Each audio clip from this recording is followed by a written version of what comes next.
Ahora sí ya regresaste, porque ya no tienes casa. Eso fue lo primero que escuché antes de siquiera bajar la maleta. No hubo hola, no hubo ¿cómo estás? No hubo alivio por verme viva después de semanas fuera. Solo esa frase seca, lanzada como una piedra al pecho. Mi esposo estaba en la puerta. A su lado una mujer que no era yo sonreía como si el chiste fuera privado. Yo venía cansada con el cuerpo adolorido de dormir en una silla junto a la cama de mi madre enferma. Pensé que iba a entrar, bañarme y cerrar los ojos. En lugar de eso, me quedé sin aire y sonreí. Volví a casa un martes por la tarde, cuando el sol todavía calentaba la banqueta y el ruido de los coches hacía pensar que la vida seguía normal. Mi maleta tenía polvo del camino y mis hombros cargaban semanas de desvelo. Había pasado días enteros midiendo pastillas, escuchando respiraciones cortas, negociando con médicos y con mi propio miedo. Mi madre, doña Lupita, dormía a ratos. Yo también, pero nunca del todo. Volvía con una idea simple: entrar a mi casa, abrir las ventanas, sentir el olor conocido de mis cosas y descansar. Nada heroico, nada más. La puerta estaba abierta. Mauricio estaba recargado en el marco como si hubiera ensayado esa postura. Tenía esa expresión que usaba cuando creía tener la razón, la barbilla apenas levantada, los hombros relajados. A su lado, una mujer de cabello bien peinado y ropa cómoda, demasiado cómoda para hacer visita, me miraba sin prisa. Sostenía una taza como si fuera suya. No me ofreció asiento. No me preguntó nada. Solo sonrió. «Ahora sí ya regresaste», dijo Mauricio, «porque ya no tienes casa». Tardé unos segundos en reaccionar, no porque no entendiera las palabras, sino porque necesitaba acomodar el golpe. «¿Cómo que no tengo casa?» Pensé que era una broma de mal gusto, una frase mal colocada por el cansancio. Miré alrededor, un tapete que no reconocía, una maceta nueva, una cerradura distinta. El aire tenía otro olor, como cuando alguien se muda y deja su rastro. «¿Cómo que no tengo casa?», pregunté al fin. Mauricio no respondió. Fue la mujer la que inclinó la cabeza como quien se apiada. «Se vendió», dijo. «Fue necesario». Necesario. Esa palabra siempre aparecía cuando alguien decidía por mí. Me acerqué un paso. La maleta rodó y chocó contra el primer escalón.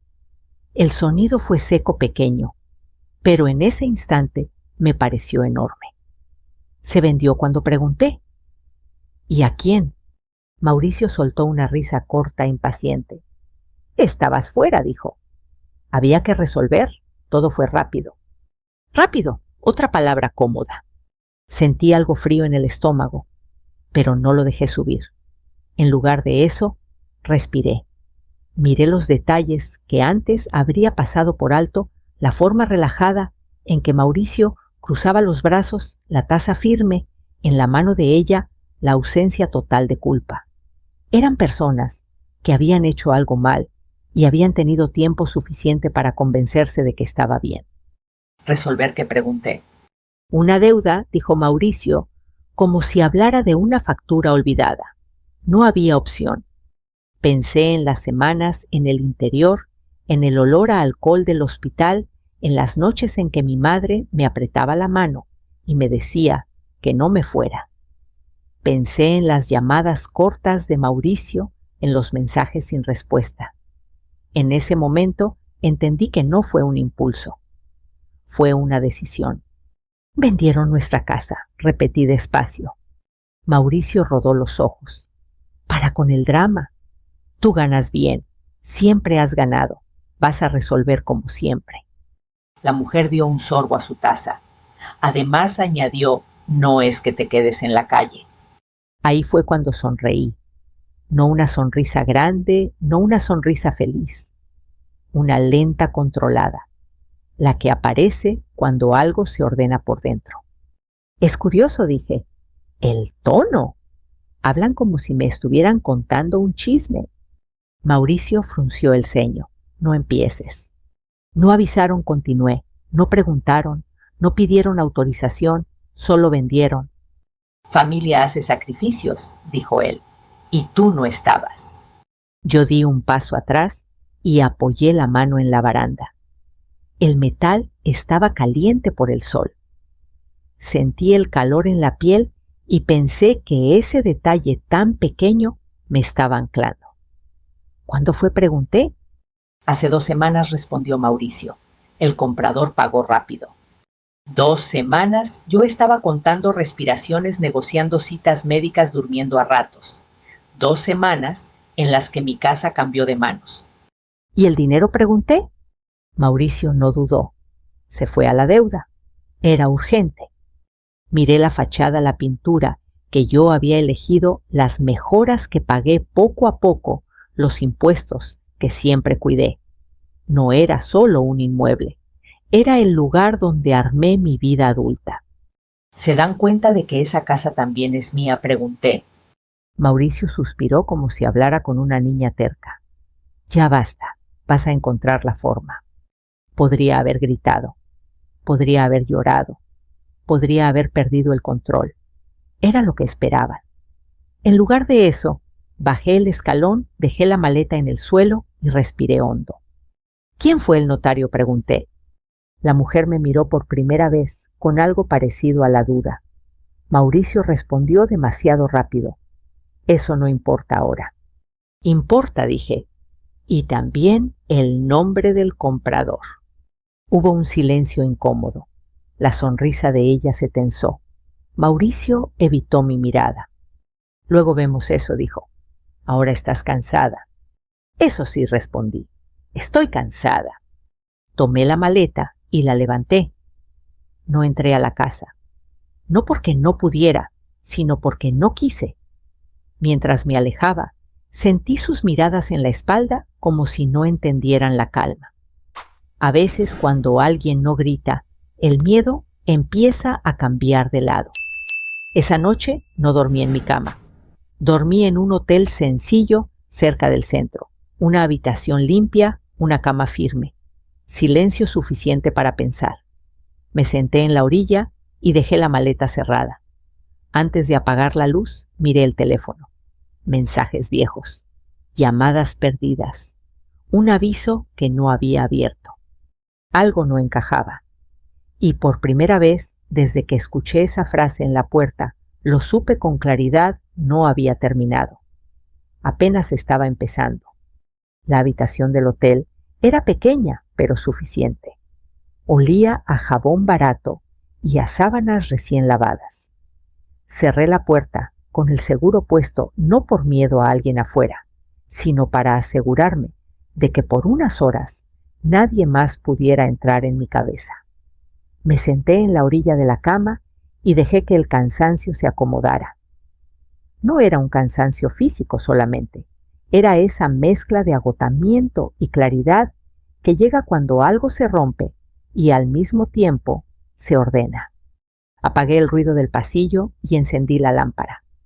La luz amarilla me devolvió un reflejo que reconocí, ojos cansados, sí, pero atentos. Pensé en la sonrisa que había visto en la puerta. No la mía, la de ellos. Esa sonrisa tranquila, segura de quien cree que el problema ya está resuelto. Me di cuenta de que esa sonrisa no venía de la victoria, sino de la costumbre, de haber hecho cosas así antes y haber salido ilesos. Saqué el teléfono. Tenía mensajes sin abrir, llamadas perdidas, avisos que había ignorado mientras estaba con mi madre. No por descuido, sino por prioridad. Deslicé el dedo despacio, sin prisa. No quería leer como quien busca una pelea, sino como quien arma un rompecabezas. Encontré un mensaje de Mauricio de hacía 15 días. Luego hablamos, amor. Todo bien aquí. 2 días después. Estoy ocupado, no te preocupes. La palabra ocupado me sonó ahora distinta. No era trabajo. Era movimiento. Abrí el correo. Entre promociones y avisos, uno me llamó la atención Una notificación automática del condominio. Actualización de datos del propietario en proceso. No era una confirmación, era un aviso. Algo que había empezado, pero no terminado. Sentí un pequeño latido en el pecho. No alivio. Atención. Tomé aire y llamé a mi madre. Doña Lupita contestó con voz suave, esa voz que se le había vuelto más lenta con la enfermedad, pero no menos clara. ¿Llegaste bien, mija?, preguntó. Sí, mamá, respondí. Ya estoy en la ciudad. Hubo un silencio breve, de esos en los que una madre sabe. Te escucho diferente, dijo. ¿Pasó algo? Miré el techo, conté una respiración. Pasó, admití, pero lo voy a manejar. Ella no preguntó más.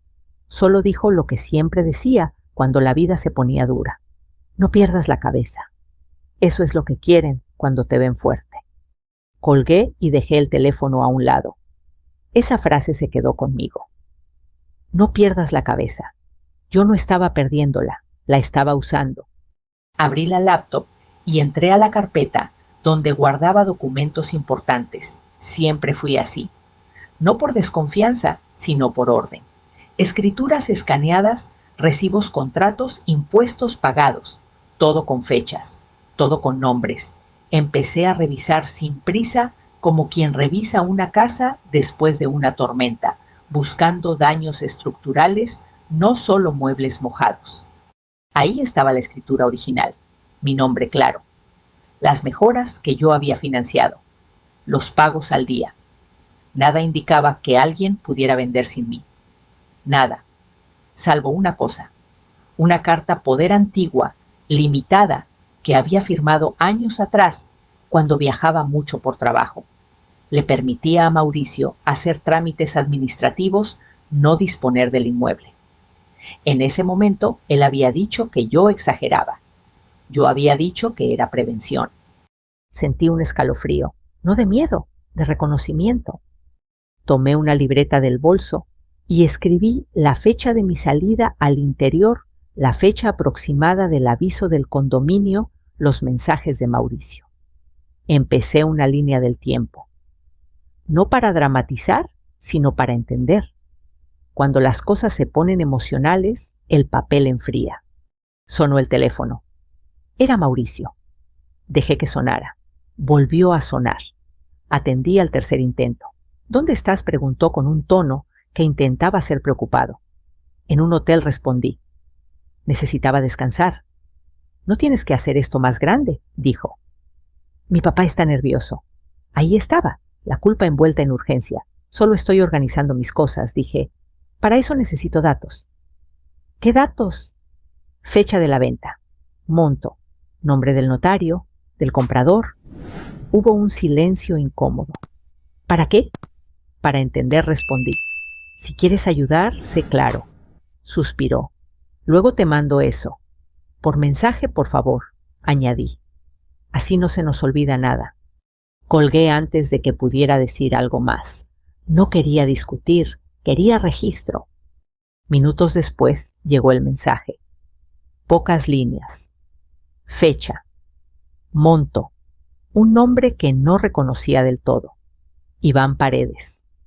Guardé captura. La nombré con la fecha y la hora. No respondí. Otro mensaje. Entró casi enseguida, esta vez de un número desconocido. No hagas esto más difícil. Las cosas de familia se arreglan en casa. No pregunté quién era.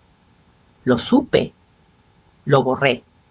El silencio a veces es una respuesta más clara que cualquier texto. Me recosté en la cama y miré la pared. Pensé en la mujer de la puerta, en la forma en que sostenía la taza. No era solo un amante, era alguien que ya se sentía dueña del espacio. Eso no pasa en un día. Eso se construye cuando alguien le abre la puerta con confianza. No lloré, no porque no doliera, sino porque el dolor había cambiado de forma. Ya no era un golpe, era una línea recta, fría, precisa. Antes de apagar la luz, volví a abrir el correo del condominio. Leí el aviso otra vez. En proceso. Esa palabra se quedó flotando. Proceso significa que algo puede detenerse. Significa que no todo está cerrado. Tomé la libreta y escribí una frase al final de la página: primero hechos, luego palabras. Apagué la lámpara.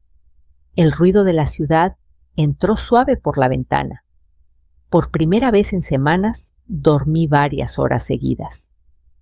No porque todo estuviera bien, sino porque sabía exactamente qué hacer al día siguiente. Me desperté antes de que sonara la alarma. No fue ansiedad, fue claridad. Hay mañanas en las que el cuerpo entiende algo antes que la cabeza.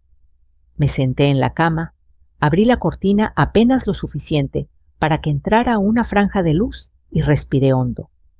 Tenía una lista corta y precisa, no llamadas largas, no confrontaciones, papeles. Bajé a tomar un café sencillo en el lobby del hotel. Pan tostado, café negro. Nada más. Mientras comía, abrí la libreta y revisé la línea del tiempo que había empezado la noche anterior. Fechas, mensajes, el aviso del condominio, la carta poder. Todo encajaba. Con una lógica incómoda no improvisaron. Aprovecharon mi ausencia. Marqué el número del condominio. Me atendió una mujer con voz cansada, de esas que han explicado lo mismo demasiadas veces. Buenos días, llamo. Por una notificación de actualización de propietario, dije. Me llegó un aviso y quiero confirmar el estatus. Hubo un tecleo breve. Sí, señora. Hay un trámite ingresado, respondió. Aún no concluido.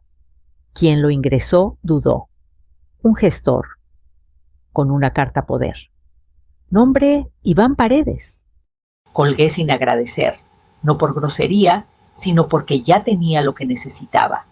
El nombre no era el problema, el procedimiento sí. Abrí la carpeta de documentos y saqué la copia de la carta poder. La leí despacio, como si fuera la primera vez. Trámites administrativos, representación limitada, ninguna mención a vender, enajenar o disponer del inmueble. Yo no firmaba cosas por si acaso. Firmaba cosas claras. Siempre. Tomé el teléfono y llamé a la abogada que una amiga me había recomendado hacía años, pero a la que nunca pensé necesitar. Lic. Teresa Valdés contestó con un dígame directo sin adornos. Le expliqué la situación en 5 minutos, sin dramatizar. Ella hizo preguntas rápidas técnicas. ¿La escritura está a tu nombre? Sí. Régimen matrimonial, separación de bienes. ¿Firmaste algo para vender? No sonó. Hubo un silencio breve de esos que pesan. Pueden intentar, dijo al fin. Concluir es otra historia. Si usaron una carta poder fuera de alcance, eso es delicado. ¿Qué hago?, pregunté. No confrontes. Reúne todo. Notificamos y pedimos bloqueo preventivo. El papel enfría las mentiras. Colgué con una sensación extraña, no alivio, no enojo. Enfoqué. Salí del hotel y caminé hasta una notaría cercana para pedir orientación general. No para acusar, para observar. El lugar olía a papel viejo y café recalentado. Personas esperando turno, carpetas bajo el brazo, miradas cansadas. Nadie se interesaba en mi historia, y eso, curiosamente, me tranquilizó. Aquí no importaban las emociones, importaban las firmas. Un empleado revisó el nombre del inmueble en el sistema y frunció el ceño. Hay un movimiento ingresado, dijo, pero está pendiente de validación. ¿Por qué faltan alcances claros del poder?, respondió. No es raro, no es raro. Para ellos, para mí, era la grieta. Salí con un comprobante simple, nada oficial, pero suficiente para confirmar lo que ya sospechaba. Habían corrido. Y al correr, habían tropezado. El teléfono vibró. Mensaje de Mauricio. ¿Ya te tranquilizaste? Esto no es para hacerlo grande. Leí 2 veces. Guardé captura. No respondí. Aprendí hace tiempo que quien llama drama a tu reacción suele temer a la consecuencia. Volví al hotel y armé una carpeta digital con todo mensajes, correos, la carta poder, el aviso del condominio, notas de llamadas. Le puse nombre y fecha. No quería una explosión, quería un expediente. Por la tarde, decidí pasar cerca de la casa. No para entrar, para ver. Me estacioné a media cuadra y observé. La puerta estaba cerrada, pero había luces encendidas. Un coche que no reconocía ocupaba el lugar donde yo solía estacionar. Sentí una punzada breve controlada. No era celos, era confirmación.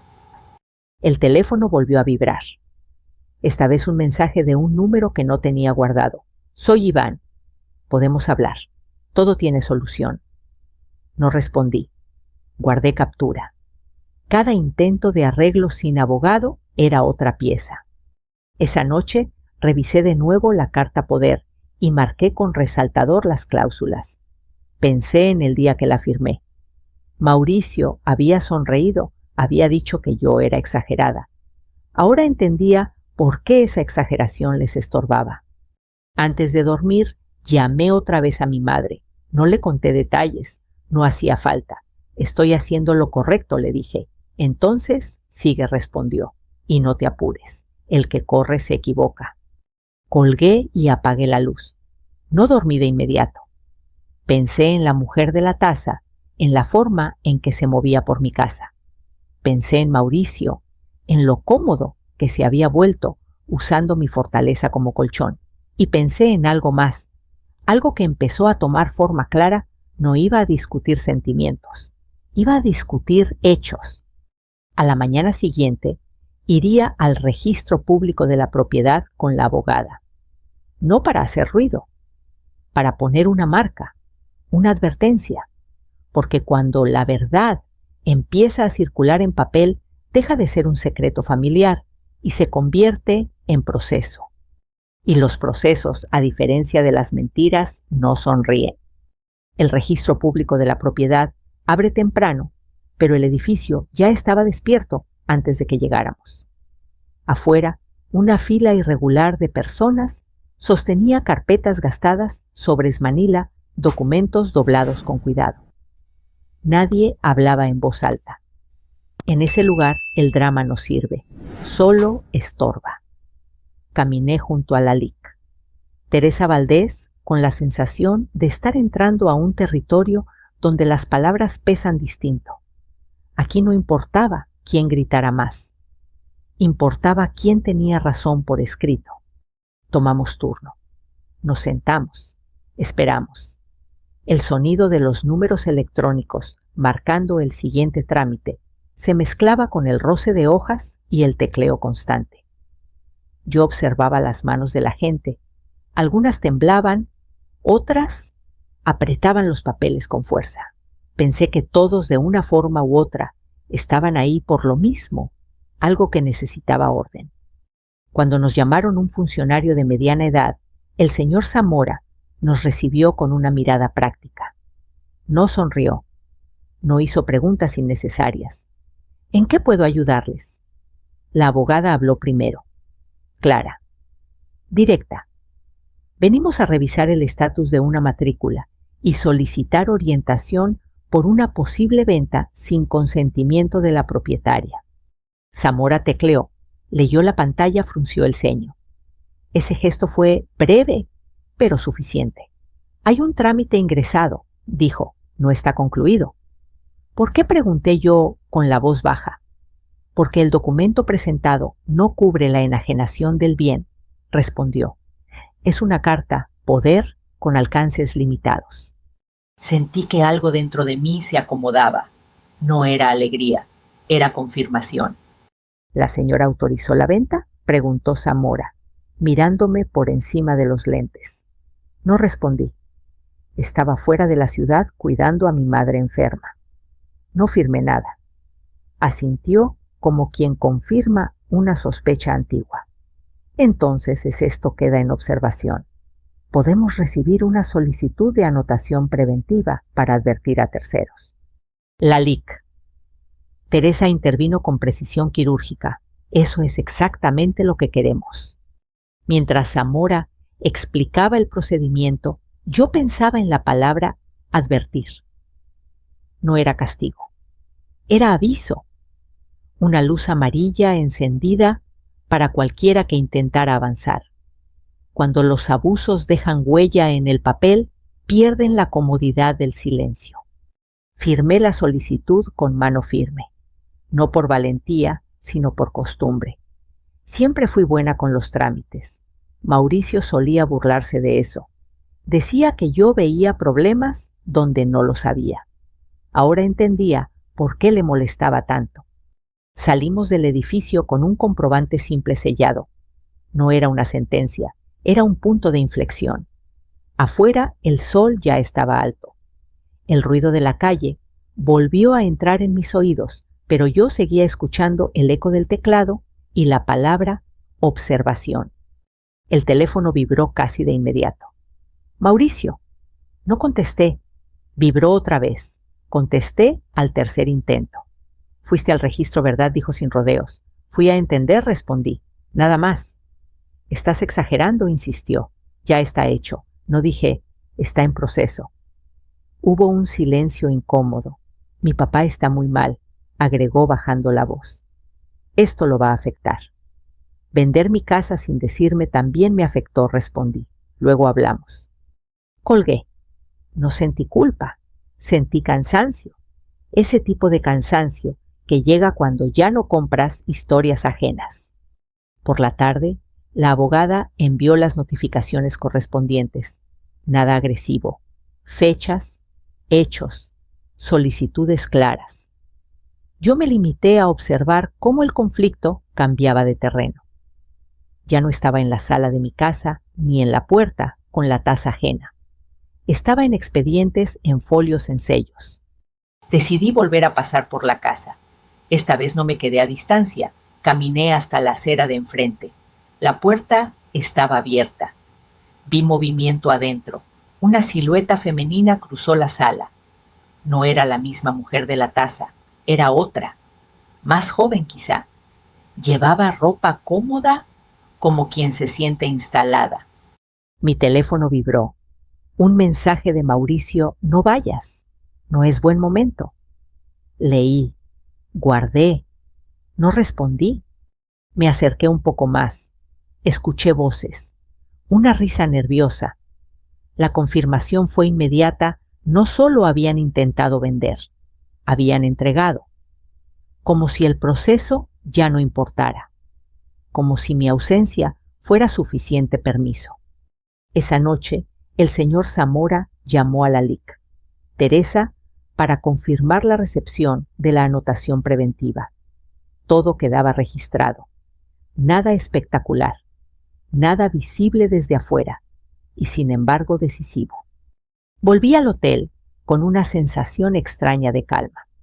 No porque la situación estuviera resuelta, sino porque ya no estaba en manos de quienes creían controlar todo. Cuando los papeles entran en juego, las sonrisas se tensan. Antes de dormir, recibí otro mensaje. Esta vez de un número desconocido. Necesitamos hablar. Esto se puede arreglar. La abogada me había dicho algo esa mañana que ahora resonaba con fuerza. Cuando alguien quiere arreglar sin papeles, es porque teme a los papeles. Apagué el teléfono. Apagué la luz. Me acosté sin pensar en la casa como pérdida. La pensé como territorio en disputa. Y en las disputas reales, el que grita primero suele perder. Al día siguiente, sabía que habría un enfrentamiento inevitable. No en la notaría, no en el registro, en la sala que una vez fue mía, con personas que ya no podían fingir tranquilidad, porque el trámite había hecho su trabajo, había convertido el dolor en procedimiento, y el procedimiento en límite. No planeé entrar a la casa ese día. Me repetí varias veces que no era necesario, que ya había hecho lo importante, que los papeles estaban andando y que lo demás podía esperar. Pero hay momentos en los que uno Necesita ver con sus propios ojos para terminar de entender. No para sufrir más, sino para cerrar el círculo. Así que crucé la calle con pasos tranquilos como si fuera una visita más y toqué el timbre de la que había sido mi casa. La puerta se abrió casi de inmediato. Era Brenda. Ya no sostenía una taza, pero la postura era la misma. Segura, familiar. Vestía ropa cómoda de estar en casa y llevaba el cabello recogido sin esfuerzo. Me miró de arriba abajo con una sonrisa que no buscaba ser amable. Buscaba marcar territorio. ¿Vienes por algo?, preguntó. Mauricio no está. Vengo por mis cosas, respondí. Y por respuestas. Brenda dudó apenas un segundo antes de hacerse a un lado. Entré. El aire me golpeó con un olor distinto, una mezcla de perfume ajeno y limpieza reciente. Habían movido los muebles. No mucho, pero lo suficiente para que todo se sintiera desplazado, como si alguien hubiera querido borrar huellas sin lograrlo del todo. En la sala había 2 personas más. Un hombre y una mujer, de aspecto cansado, sentados en el sillón que yo había elegido años atrás. Se pusieron de pie al verme incómodos. La mujer fue la primera en hablar. Perdón. ¿Usted es...? Soy Elena, dije. Me parece que nadie les contó la historia completa. Brenda soltó una risa nerviosa. Esto no es asunto tuyo, dijo. Ya se resolvió. Nada se ha resuelto cuando falta la verdad, respondí sin subir la voz. El hombre Raúl miró a Brenda y luego a mí. Nosotros compramos la casa, dijo. Firmamos un contrato. ¿La escritura ya está firmada?, pregunté. No respondió la mujer Carla. El notario dijo que faltaban documentos. Ahí estaba, la pieza que encajaba. ¿Quién llevó el trámite?, pregunté. Raúl dudó. Un corredor, Iván Paredes. Brenda apretó los labios. Mauricio no estaba, pero su sombra sí. Me giré hacia ellos. Ustedes no son mi problema, les dije. Mi problema está en esta casa, y se llama mentira. Brenda dio un paso al frente. No exageres. La casa se vendió porque era necesario. ¿Necesario para quién?, pregunté. ¿Para ti? Carla bajó la mirada. Raúl se pasó la mano por la frente. Nos dijeron que todo estaba en regla, dijo. Que la esposa sabía. Estaba cuidando a mi madre enferma, respondí. Volví y me dijeron que no tenía casa. El silencio se volvió espeso. Brenda abrió la boca para decir algo, pero Raúl habló antes. Esto no nos gusta, dijo. Pagamos con los ahorros de toda la vida, y por eso estoy aquí hablando, respondí, no gritando en la puerta. Brenda chasqueó la lengua. No pueden echarse atrás ahora. Claro que pueden, intervine, y deberían hablar con un abogado, hoy mismo. La palabra abogado cayó como una piedra en el centro de la sala. Brenda palideció. ¿Qué estás haciendo?, preguntó mirándome con rabia. Poniendo las cosas en su lugar, respondí. En ese momento Mauricio entró por la puerta trasera. Se detuvo al ver la escena.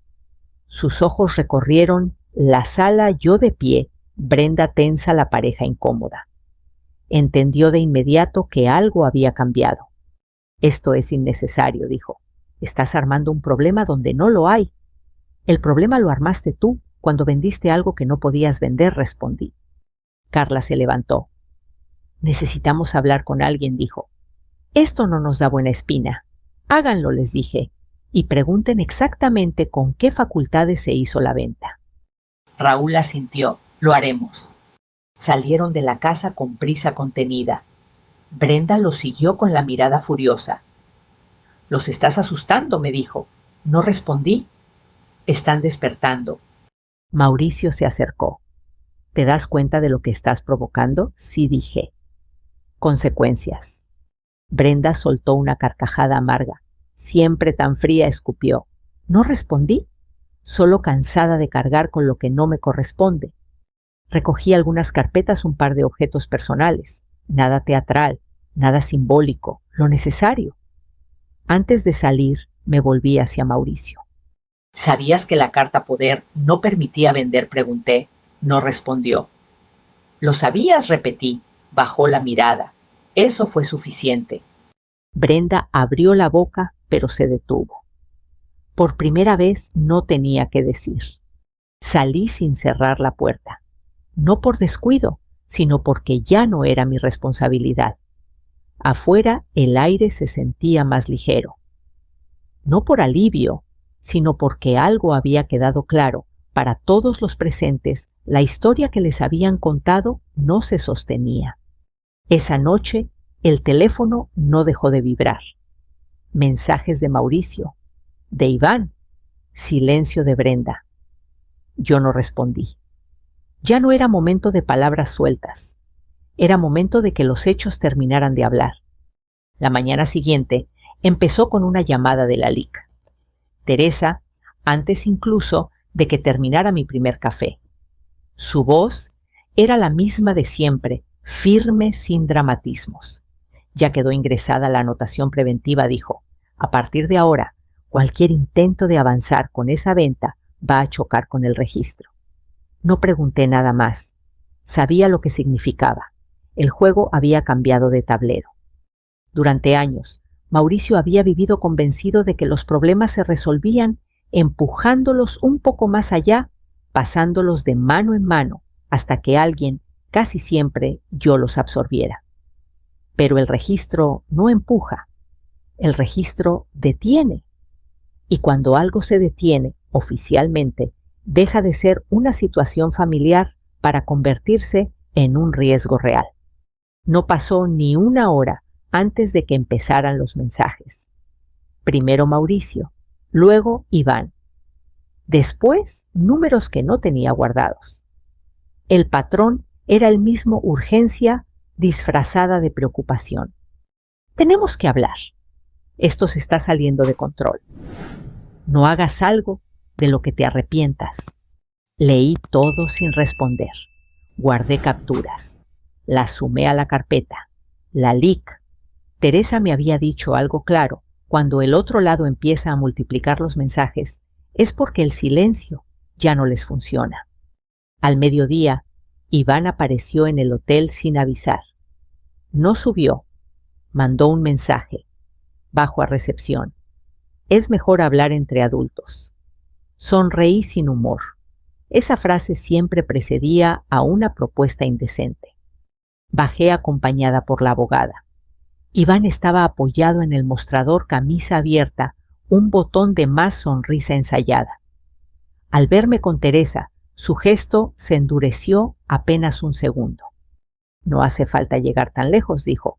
Esto pasa todo el tiempo. No pasa así, respondió Teresa. Y tú lo sabes. Iván levantó las manos. Miren, yo devuelvo mi comisión. Aquí no pasó nada. Sí pasó, dije, y no se arregla con devoluciones discretas. La sonrisa se le cayó. ¿Qué quieren, responsabilidad?, respondió Teresa. Y que no vuelvas a tocar ese expediente. Iván miró alrededor, bajó la voz. El comprador está nervioso. Con razón, dije. Compró algo que no podían venderle. Se fue sin despedirse. No había cerrado nada. Había confirmado todo. Por la tarde, Mauricio llegó al hotel. No mandó mensaje. Apareció. Tenía el rostro cansado, los hombros caídos. Era la primera vez que lo veía así en años. No el hombre seguro de la puerta, sino alguien que empezaba a entender que el suelo se movía. Esto ya es demasiado, dijo apenas entró. Mi papá está muy mal. Brenda está desesperada. Yo también estuve mal, respondí, cuando me dijeron que no tenía casa. No era así, insistió. No quisimos hacerte daño. Me eligieron como daño colateral. Dije, eso es una decisión. Se sentó. Se pasó las manos por la cara. Pensé que ibas a entender, murmuró. Siempre entiendes. Entender no es consentir, respondí, y esta vez no voy a cargarlo yo. Me miró con una mezcla de miedo y desconcierto. ¿Qué quieres? La verdad, dije. Y que colabores. ¿Fechas reales? ¿Montos? ¿Quién decidió qué? Todo por escrito. Guardó silencio, luego asintió. Te lo mando, dijo. No respondí. Lo dices frente a la abogada y lo firmas. Ese fue el momento exacto en el que entendió que ya no estaba negociando conmigo. Estaba rindiendo cuentas. Esa noche, la LIC. Teresa recibió una llamada del abogado del comprador. Querían entender qué estaba pasando y cómo salir sin perderlo todo. Por primera vez, la presión no venía hacia mí, sino hacia quienes habían armado la mentira.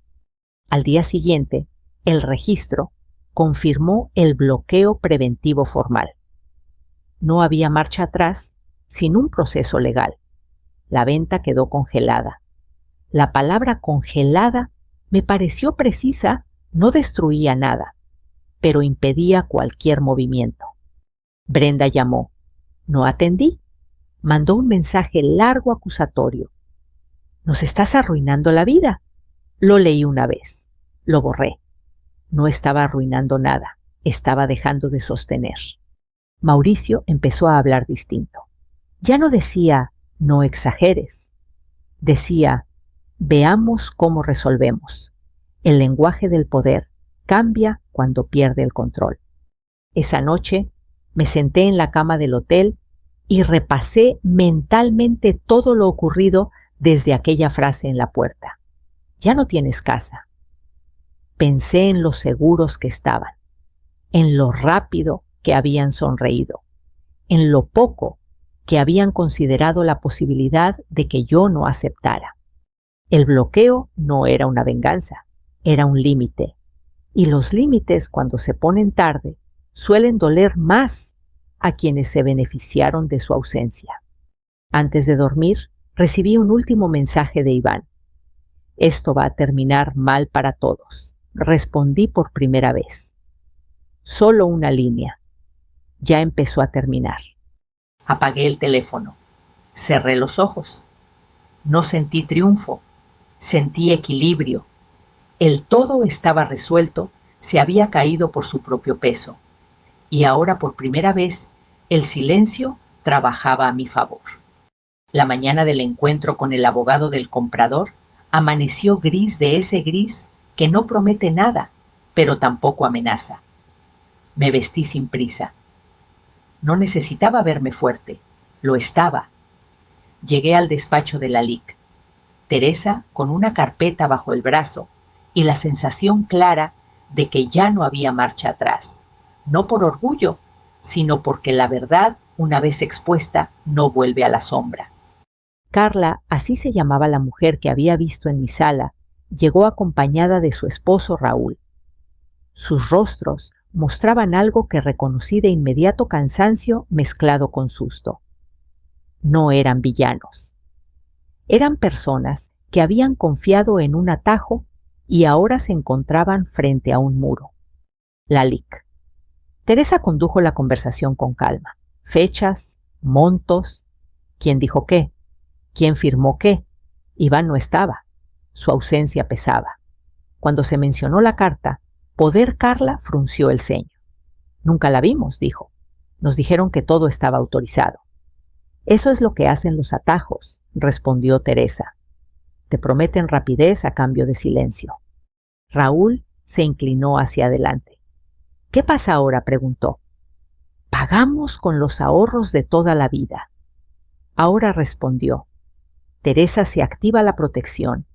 La venta está bloqueada. El siguiente paso es formalizar la nulidad y la devolución. No será inmediato, pero es el camino correcto. Yo los miré. No vine a humillarlos, dije. Vine a ordenar lo que se hizo mal. Carla me sostuvo la mirada. No sabíamos, repitió. Lo sé, respondí.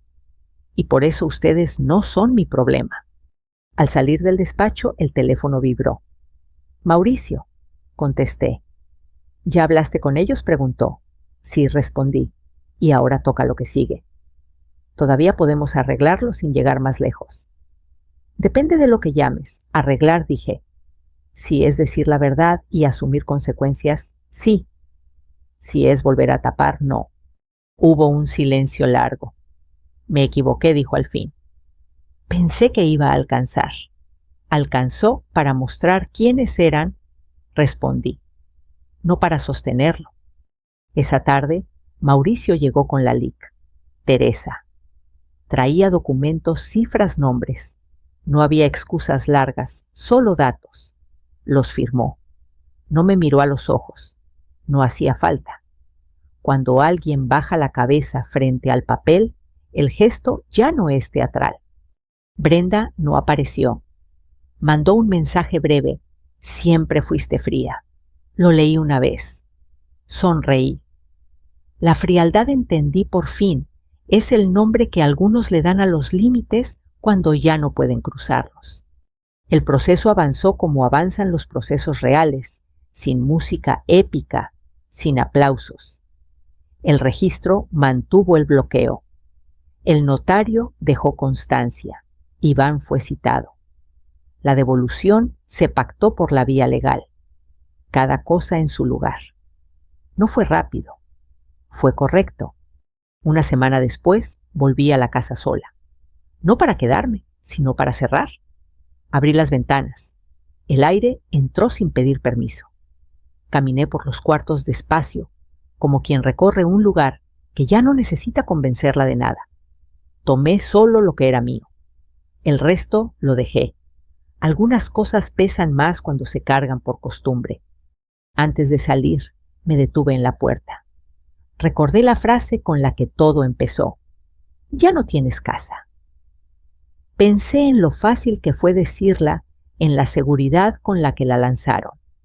Y pensé en la respuesta que nunca dije en voz alta, pero que había guiado cada paso desde entonces. La dije en ese momento sola, sin testigos. No me dejaron sin casa. Me dejaron sin ilusión. Y eso me hizo peligrosa. No peligrosa para otros, peligrosa para la mentira. Cambié cerraduras. Cambié contraseñas. Cambié de número. No por miedo, sino por cierre. El divorcio se habló sin gritos, sin escenas. No porque doliera menos, sino porque ya no hacía falta pelear. Cuando la verdad se escribe, las discusiones se vuelven innecesarias. Llamé a mi madre. ¿Ya está?, preguntó. Ya respondí. Guardó silencio un segundo. Entonces vuelve cuando puedas, dijo. Aquí también es tu casa. Sonreí. Algunas verdades no necesitan escritura. Con el tiempo la historia se acomodó. No como cuento perfecto, sino como vida adulta. Hubo consecuencias para quien las provocó. Hubo reparación para quien la necesitó. Y hubo una lección que me acompañó. Desde entonces, la mayor violencia no siempre es lo que te quitan, sino lo que esperan que aceptes en silencio. Si llegaste hasta aquí y algo de esta historia te tocó, quizá no sea casualidad. Tal vez también te dijeron que exagerabas. Tal vez también te pidieron calma cuando lo que necesitabas era respeto. Si es así, quiero que sepas algo: poner límites no te vuelve fría, te vuelve libre. Cuéntame en los comentarios si alguna vez tuviste que defender lo que era tuyo sin gritar. Dime desde dónde nos escuchas. Aquí compartimos historias profundas y maduras, historias que no buscan venganza, sino justicia. Si quieres seguir este camino con nosotros, suscríbete. A veces escuchar la historia correcta, en el momento correcto, cambia más de lo que imaginamos.